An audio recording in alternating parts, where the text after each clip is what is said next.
রবিবারের দুপুর আর এখন ঠিক 3টে বাজে। শাশ্বতর ভাত খেয়ে উঠে একটা ভাত ঘুম দেওয়ার ইচ্ছে ছিল, কিন্তু আমি আর কি জোর করে নিয়ে এসেছি নদীর ধারে। মানে আজকের ওয়েদারটা অসম্ভব সুন্দর, রোদ নেই, আবার বৃষ্টিও হচ্ছে না। তো মনে হলো একটু নদী পাহাড় এগুলো দেখে যাই, ঘুম পড়ে হবে। তো সেই জন্য চলে এসেছি, আবার নদীর কাছে নামলাম, ঠাকুরের শুকনো ফুল টুল দেওয়ার ছিল, সেই জন্য শাশ্বত ওই টঙে এখন বসে আছে, আমি আর আর্য নেমেছিলাম। দাঁড়াও চারপাশটা দেখাই তোমাদের। চারপাশের পরিবেশটা হঠাৎ করেই এত সুন্দর হয়ে গেল, ঘরের ভেতর আর মন টেকে না। বাইরে আসার জন্য মনটা একটু উসকুস করে।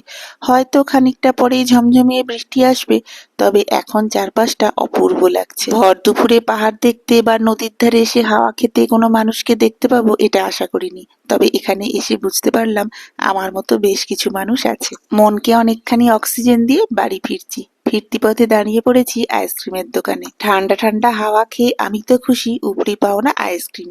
তবে এবার শাশ্বতকে খুশি করার পালা। রবিবারের ভাত ঘুমটা বাকি আছে, তাই বাড়ি গিয়ে এখন বাবা ছেলে একটা ভাত ঘুম দেবে। আর আমি সারা দুপুর ধরে বানালাম আর্যর স্কুলের জন্য এই সুজি মামা।